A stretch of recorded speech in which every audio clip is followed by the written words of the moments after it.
Hello class 8, कैसे हैं आप लोग। सो गाइज, आज के इस वीडियो में हम लोग नए जो बाकी बचे हुए हिस्से थे उसको कंप्लीट करेंगे। लेकिन मैं थोड़ा रिकैप कर दूं। हम लोगों ने लास्ट वीडियो में जो है पढ़ा था why does combustion need oxygen, यानी कंबशन के लिए ऑक्सीजन की आवश्यकता क्यों है।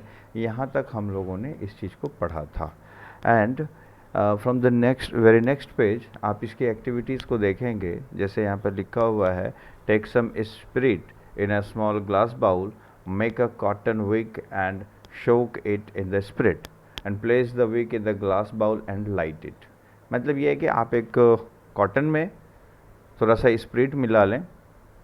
सबसे पहले स्पिरिट को ग्लास बाउल में डालें और उसमें उस कॉटन विक, थोड़ा सा कॉटन का टुकड़ा ले लें, उसमें उस स्पिरिट को भिगो दें और फिर इस कॉटन विक को जो है ग्लास बाउल में रखें और इसको जलाने की कोशिश करें। Try extinguish the flame by blowing hard at it, यानी नोट व्हाट हैपन्स, आप इसको बुझाने की कोशिश करें, फिर देखें कि क्या होता है। Then place an empty match box on the bowl, और एक खाली मैच बॉक्स को बाउल में डाल दें। Does the fire extinguish at once, तो क्या आप देखेंगे कि क्या उस आग जो है तुरंत बुझ जाती है। तो ये बताया जाता है। ये वैसे आपको एक्टिविटीज़ को खुद से नहीं करना है। जब भी ये होगा तो एक एक्सपीरियंस टीचर या आपके घर के बड़े जिनको इसकी जानकारी हो उनकी मौजूदगी में करना होगा। इससे यहाँ पर ये समझ में आएगा कि जैसे ही आप उस कॉटन विक को ब्लो करके बुझाने की कोशिश करते हो वो नहीं बुझता है, लेकिन अगर एक खाली मैच स्टिक को उसके ऊपर ढक देते हो तो वह तुरंत बुझ जाता है, just because of the lacking of oxygen. क्योंकि आपने जैसे ही खाली मैच बॉक्स को उसमें डाला तो वहाँ पर ऑक्सीजन की कमी हो जाती है, और यही वजह है कि वो चीज़ यानी कॉटन विक जलना बंद कर देता है। तो ये बात थी एक्टिविटीज़ की। इसके बाद हमारा एक टॉपिक आता है कि कंबशन कैन बी कंप्लीट और incomplete. Yes of course, combustion complete होता है और कंबशन इनकम्प्लीट। ये सेंस इसका मतलब कंप्लीट का मतलब होता है कि जब कोई ऑब्जेक्ट पूरी तरह से बर्न हो जाए और वह सफिशिएंट अमाउंट ऑफ जो उसकी एनर्जी होती है, जो हीट होता है वो दे दे, तो उसे हम लोग कहते हैं कंप्लीट कंबशन। लेकिन वहीं कोई चीज़ पूरी तरह से न जले तो उससे अगर आप जलाएं तो उससे जो है हार्मफुल जो स्मोक प्रोड्यूस हो तो उसको हम लोग कहते हैं incomplete combustion. Yes, so combustion of a substance will continue till receive a supply of oxygen. और इसमें एक चीज़ है कि कोई चीज़ कंप्लीटली जलने के लिए उसे कंप्लीट सप्लाई ऑफ ऑक्सीजन की ज़रूरत पड़ेगी। तो जब तक उसको ऑक्सीजन की कंप्लीट सप्लाई, कंटिन्यूस सप्लाई मिलती रहेगी वो जलता रहेगा, और अगर नहीं मिलता है, ऑक्सीजन स्टॉप हो जाता है मिलना, तो कंबशन फिर रुक जाता है। तो कहता है if the supply of oxygen is inadequate then the combustion will be incomplete, यानी जब कम मात्रा में ऑक्सीजन की प्राप्ति होगी तो ऐसे में कंबशन जो होगा वह इनकम्प्लीट होगा। वहीं यानी on the other hand if the supply of oxygen is adequate the substance will burn completely. So this is known as complete combustion. So incomplete combustion of fuel like kerosene, diesel and petrol produces many pollutants, while complete combustion is less polluting. Complete combustion में pollution नहीं के बराबर होगा, और वहीं incomplete combustion होगा तो बहुत सारे पॉल्यूटेड गैसें, जैसा कि मैंने आपको बताया, वो रिलीज होती हैं।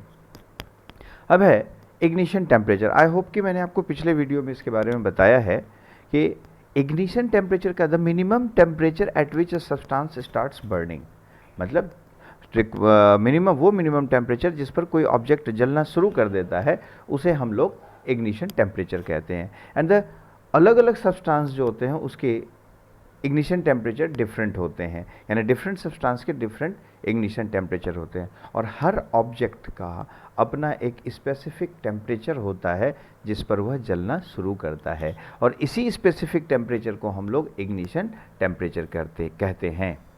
अब इसके एग्जाम्पल के तौर पर अगर हम लोग बात करें तो अगर एक मैच स्टिक की बात करें तो मैच स्टिक को आप जैसे ही रब करते हैं तो वह तुरंत जल उठता है, लेकिन वहीं अगर एक बात लकड़ी के बड़े टुकड़े की करें तो उसे जलने में वक्त लगता है।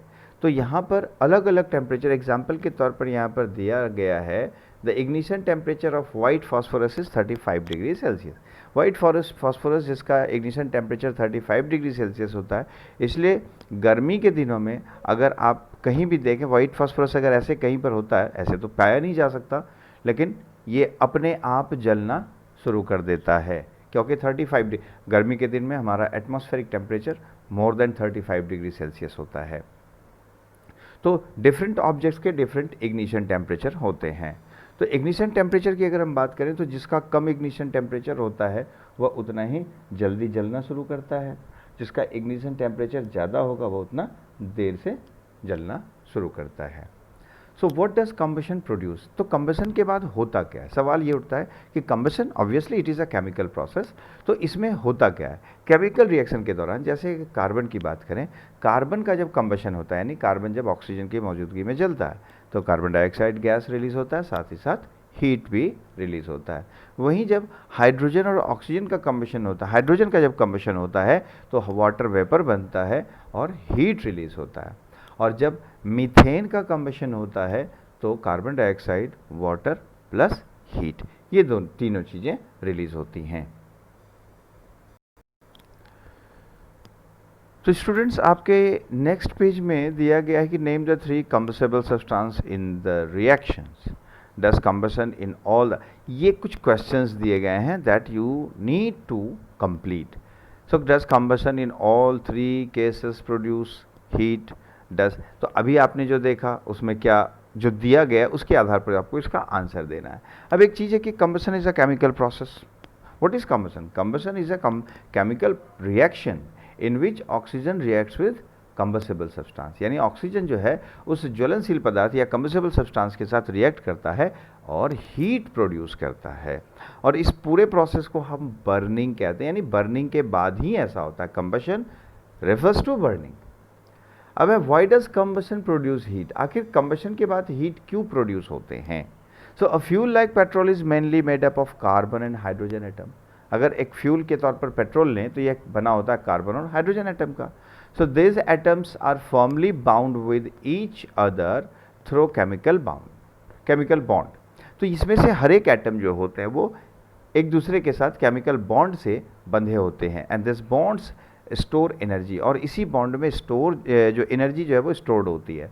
So when a fuel is burned, जब फ्यूल जलता है, the bonds between carbon and hydrogen are broken down. तो कार्बन और हाइड्रोजन के बीच का जो बॉन्ड है वो ब्रेक करता है और इसके कारण एनर्जी रिलीज होती है हीट के रूप में, and that is why combustion of fuels keeps of heat. इसी वजह से किसी भी सब्सटेंस जब कंबसेबल सब्सटेंस का जब कंबशन होता है या फ्यूल का जब कंबशन होता है तो उससे हमें हीट की प्राप्ति होती है। कुछ इंटरेस्टिंग फैक्ट्स दिए गए हैं जो कि आपको पढ़ना है कि why does cooking gas smell so bad.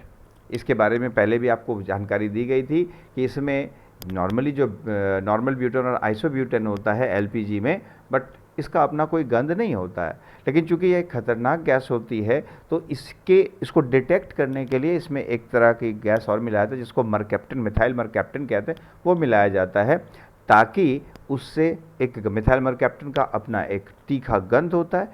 इसी वजह से हमें एलपीजी का, यानी हमारे घरों में जो एलपीजी सिलेंडर होते हैं उसमें सब अगर वो लीक करता है तो हमें पता चल जाता है।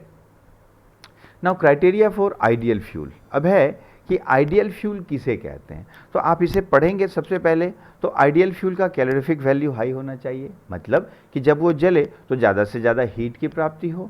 दूसरा कि इसको हमेशा इसका जब कंबशन हो तो वह मॉडरेट रेट में हो, ना वेरी फास्ट और ना ही बहुत ज़्यादा स्लो, यानी एक मॉडरेट रेट में इसका कंबशन हो ताकि हमें एक लंबे समय तक हीट की प्राप्ति होती रहे, यानी एनर्जी प्राप्त होता रहे। दूसरा कि इसे स्टोर करना ईजी हो, और साथ ही साथ ट्रांसपोर्ट करना, यानी एक जगह से दूसरे जगह ले जाना इजी होना चाहिए। And it should be non reactive, और साथ ही साथ ये नॉन रिएक्टिव होना चाहिए। अब है कि इसका इग्निशन टेम्परेचर कैसा होना चाहिए। ऑब्वियसली इग्निशन टेम्परेचर लो होना चाहिए। The ignition temperature of an ideal fuel should not be too high और टू लो।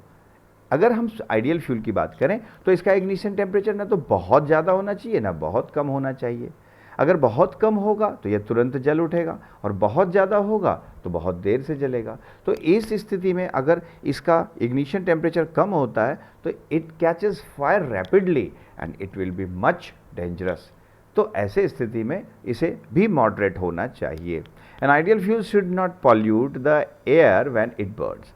आइडियल फ्यूल के साथ सबसे बड़ी बात कि जब यह जले तो यह हमारे एटमॉस्फेयर को पॉल्यूट ना करे, ये जरूरी है।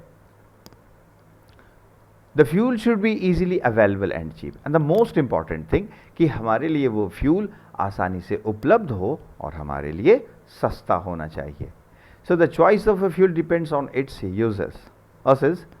For example, a candle is an ideal fuel to illuminate a small space at home when electricity is not available. यानी असेस के आधार पर अगर हम बात करें इसकी उपयोगिता के आधार पर, अगर एक छोटे से कमरे को रोशन करना हो तो एक कैंडल इनफ हो सकता है, लेकिन अगर एक बहुत बड़े हॉल को रोशन करना हो तो वो एक कैंडल के बर्न होने से नहीं हो सकता है। Then we need a electricity. तो इस तरीके से फ्यूल की बात अगर हम करें तो वो डिपेंड करता है कि वो किस जगह पर हम कैसे उसका इस्तेमाल होना है। So how does a candle burn? अब एक सवाल है कि कैंडल कैसे बर्न होता है, कैसे जलता है। सो एक कैंडल जो होता है, it is a column of wax. Candle क्या चीज़ का बना होता है? वैक्स का बना होता है। And the middle of the wax a column of cotton wick is fixed, और उसमें कॉटन का एक विक यानी एक कॉटन का धागा जैसा बना होता है, that is called actually wick. और इसी विक को जब अपन जलाते हैं तो it reaches its ignition point and begins to burn. यह अपने इग्निशन टेम्परेचर पर पहुंच जाता है और यह जलने लगता है। जैसा कि इस पिक्चर में आप देख सकते हो कि ठीक बीचों बीच, ये जो वैक्स के बीचों बीच ये जो फ्लेम आप देख रहे हैं, इस फ्लेम के बीच में ब्लैक कलर का, ये एक्चुअल में विक है। तो यही विक जब जलता है तो एक फ्लेम क्रिएट होता है and it produces heat.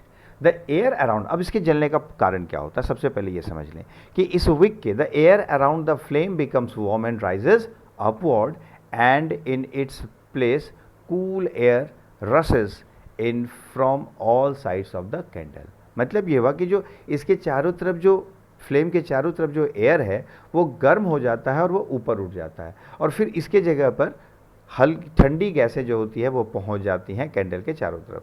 The cool air keeps the edges of the candle cool, और यही वजह है कि कैंडल के बाकी उसके जो किनारे होते हैं वो ठंडे होते हैं। Hence the wax at the edge does not melt, और इसी वजह से किनारे का जो वैक्स है यानी उसके बाहरी साइड का जो वैक्स है वो नहीं पिघलता है, बल्कि विक के पास का वैक्स पिघलता है। And a cup like structure is form, और जब ये चलता है, पिघलता है, तो अंदर में कप के जैसा स्ट्रक्चर बनाता है। The cup gets filled with warm liquid wax, और जल्दी एक कप जो है उस गिरते हुए पिघले हुए वैक्स से फिर जमा होने लगता है। The cool air does not allow this melted wax to reach its ignition point and hence it does not burn, और उसी वक्त जो ठंडी हवा है उस पिघले हुए वैक्स को इसके इग्निशन टेम्परेचर पर नहीं पहुंचने देता है, इसलिए यह बर्न नहीं होता है। The wick does not burn all the way down because the melted wax extinguish the flame, और जैसे जैसे यह विक नीचे आता है कैंडल का, तो एक टाइम आता है कि फिर ये अपने आप बुझ जाता है। इसका कारण ये होता है कि जब ये नीचे आता है तो मेल्टेड वैक्स जो है वह उस विक को क्या करता है, बुझा देता है, उस फ्लेम को बुझा देता है। आप इसमें दिए गए एक्टिविटीज़ को भी देखेंगे और पढ़ेंगे। Now how does the wax begins to burn, अब यहीं पर है कि वैक्स कैसे जलना शुरू करता है।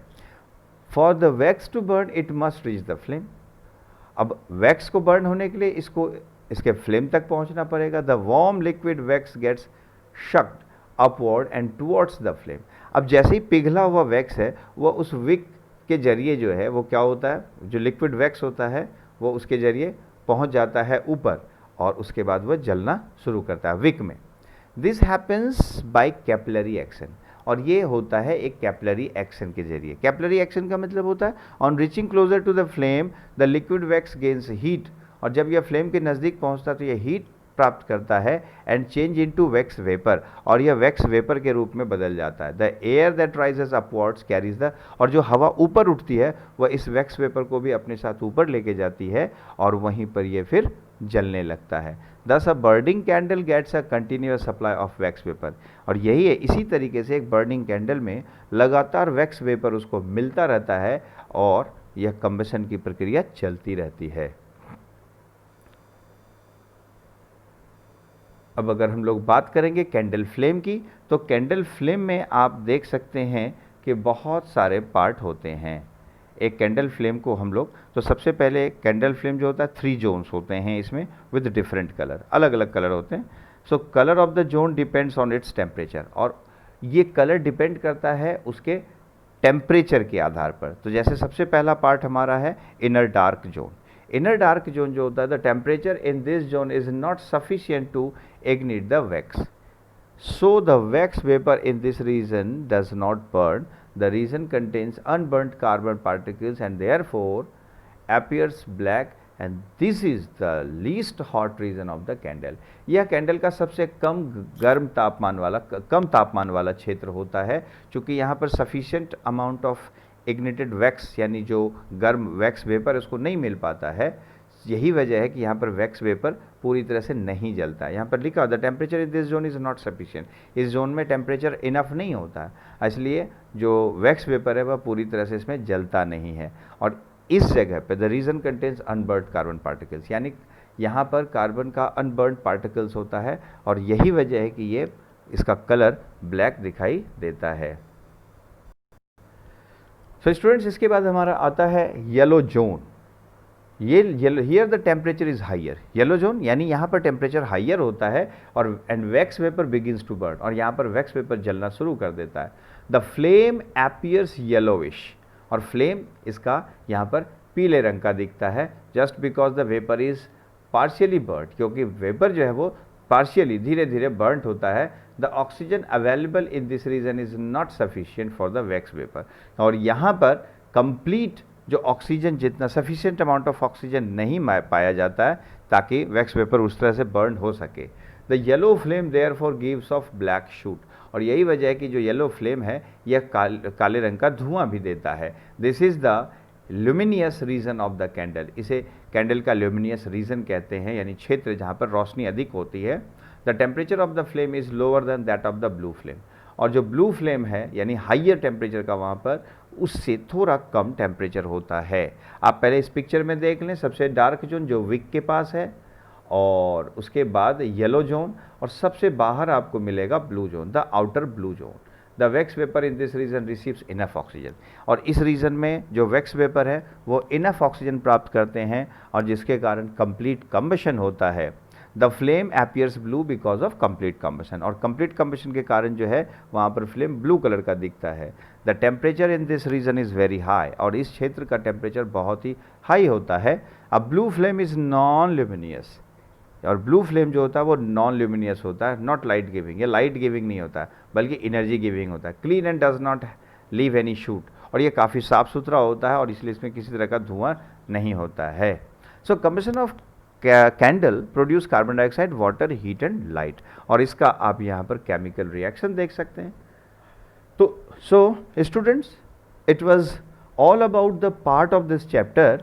तो इसके बाकी बचे हुए हिस्से को हम लोग नेक्स्ट वीडियो में देखेंगे, और तब तक अगर आपको अब तक बताए गए वीडियोस में इस चैप्टर का किसी भी तरह का कोई कन्फ्यूज़न हो तो आप अपनी क्वेरीज़ को क्लियर कर सकते हैं मेरे दिए गए नंबर पर। मेरा नंबर है 7870020650, या फिर कमेंट बॉक्स में आप अपने क्वेश्चंस को लिख सकते हैं और मैं आपके क्वेरी को क्लियर करूंगा। Thank you very much.